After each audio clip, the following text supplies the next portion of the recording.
James says, my name is Charlene Clear. I work for the Building Research Establishment. For those of you who don't know who BRE are and what we do, we're essentially a place where research and science kind of gets diffuses into the built environment sector, into the market, as it were.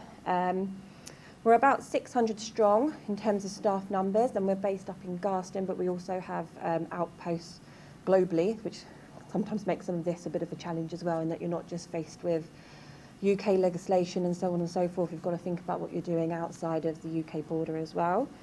This has been perfectly timed for us, because the past 5 years we've been running countless numbers, I think, of different streams, all that could fall within the diversity and inclusivity kind of wrapper. And in the next few weeks, we're going to be sitting down and reflecting on what's the impact been of these activities. I mean, and just to give you, I'm not going to go into all of them, but just to give you a flavour, I mean, we've been doing things with reaching out to school kids. We've got a really strong health and well-being agenda. We've obviously got the gender diversity piece that we've been doing work on, dyslexia piece. Running them all through my mind now. Let me have a look at my list. Apprenticeships we're big on, and so on and so forth. But when I stand back and I think about, okay, what's been the real change of all of this? You know, what can I talk about to you guys in terms of impact? I kind of struggle, actually.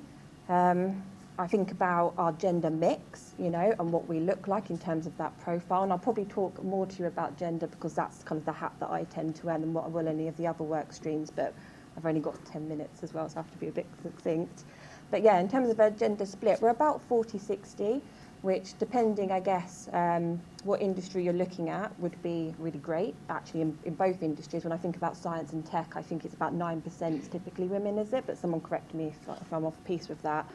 Whereas in the built environment and construction, it's about 14%. So to be able to stand up and say, okay, 40-60 within the whole of BRE, that's pretty good, that feels good. But actually, when you dig down and you start to look underneath the skin of that, I'd say probably at the entry level, early stage career, 40-60 feels about right. When I cast my mind's eye to the top and I think about our board, there are six staff that sit on the board, 2 of which are women, 4 are men. Okay, fine. And then I think about the layer below that, so what we call our ExCo, our executive committee, the people that kind of deal more with the day-to-day business running, I guess. Nicely, that's a 50-50 split, so we have 4 women, 4 men, and even nicer, actually, is the fact that I can picture 3 of those women who I know who have come up through the company, and 2 of which have gone off and had children and come back and so on and so forth. So something we've done there feels right, you know, in that we've enabled women to grow and make their way up to the board. But then I think in the middle, when I start to think of, you know, mid-management, and I don't know what it relates to in terms of the science community, but that kind of, I guess, PhD type level, things start to get really wobbly for us there. And I can't explain to you what it is, but something's not quite right. The split tends to be really, really disparate depending on what section of the organisation you're in. And it's something that we need to understand a lot better if we're going to be able to deploy activities that actually tackle it.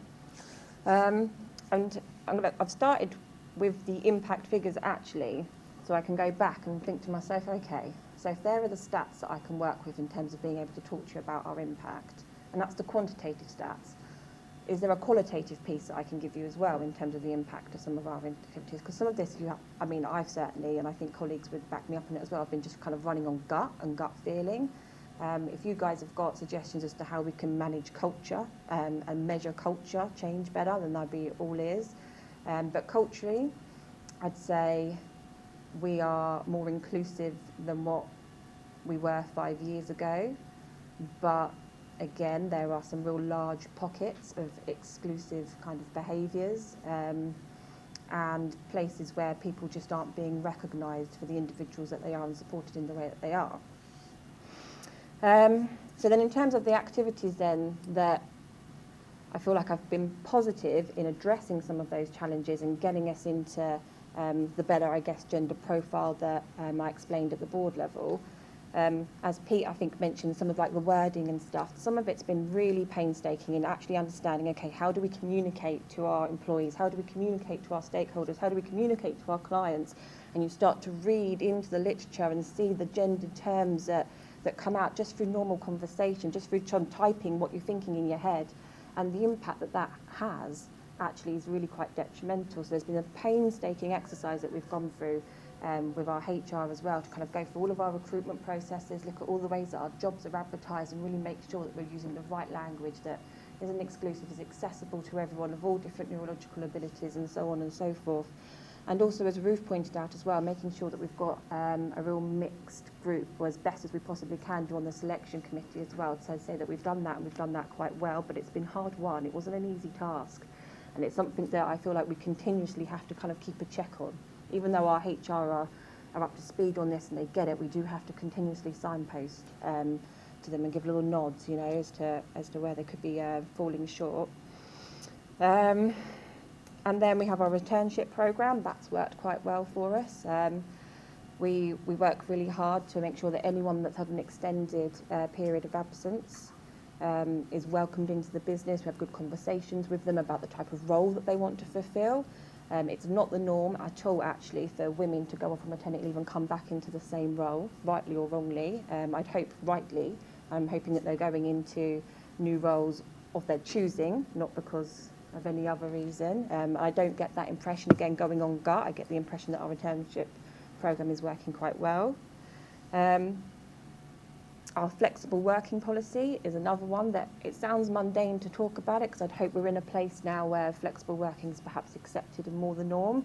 But again, it feels like something that seemed like an easy win for us. We'll get the flexible working policy, the piece of paper that sits there and says it's okay to work flexible hours, it's okay to work part-time, as long as you're getting your job done, do it. But actually we put something out there 5 years ago that said pretty much that, really open, one-pager, work the hours you need to work to get the job done, and it sank.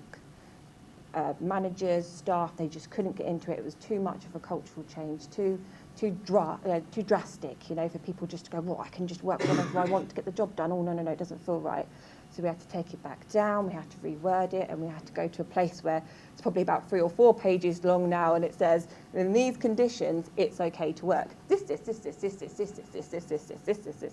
as long as you're doing all of that, and then anything else you want to do, you're getting the job done, it's safe, and it's not getting in the way of business practice, then you're good.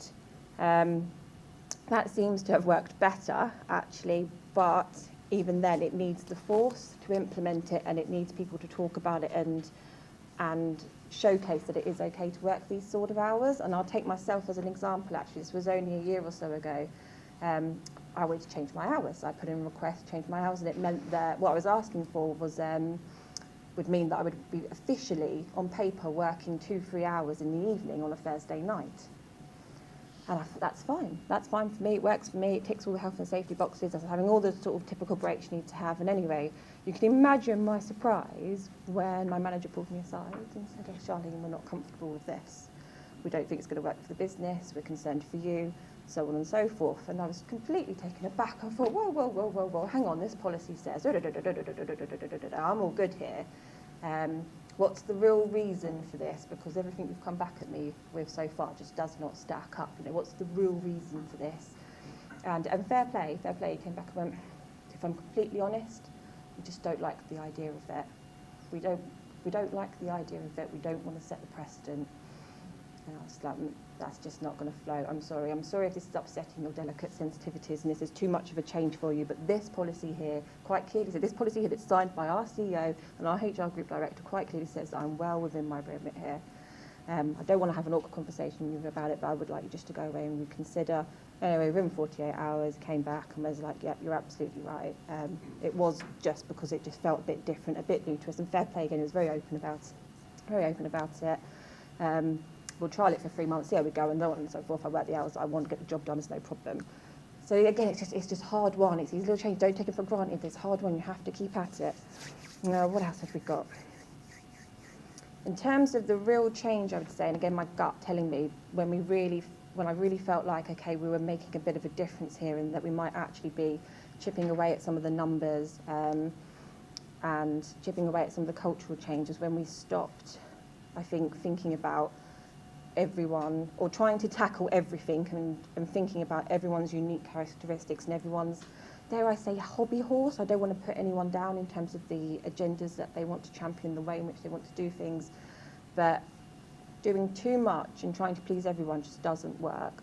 And probably about 18 months ago, we sort of went, we need to really just start thinking about what What are the interventions that are going to tackle everyone? I think the question was asked about the intersections between different characteristics. So what are the interventions that are going to really tackle where the overlaps are, where the Venn diagrams exist, where we can tackle those intersections? And it's then that we carried out a Clifton Strengths analysis. I don't know, is anyone familiar with Clifton Strengths? Couple of nods. This I could not recommend highly enough. It's a 45-minute survey, really in-depth, really detailed. Everyone in the company did it, and it produced for every individual their 5 top strengths, which we then embedded into our PDR process, and it's become the language through which we define everyone. It's a common language, so we're not using LGBT language, we're not using defining characteristic type language from different segments, we're using a common language through which we can describe people's strengths. Critics of that could say, okay, if you do it that way, you're perhaps not looking at weaknesses and we need to address that, or areas where people need more support. But as a starting point, we're going to focus on people's strengths, and that has broadened people's minds at all levels. Everyone has to do it, CEOs and below, broadens everyone's mind in so many different ways, because you start to look at not people as dyslexic or as LGBT or whatever, you just look at what are they good at. Sorry, James, yep, with you. And that has broken down so many different barriers in so many different ways, and it's enabled people to have positive conversations about where they need more support. That's just a common language, you know. It's been really great.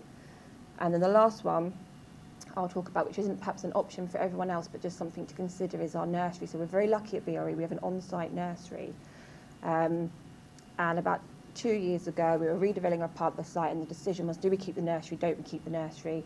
And thankfully, our CEO and others decided rightly that we should keep the nursery, relocated it, we reinvested in it, we updated all the facilities, and we subsidise it.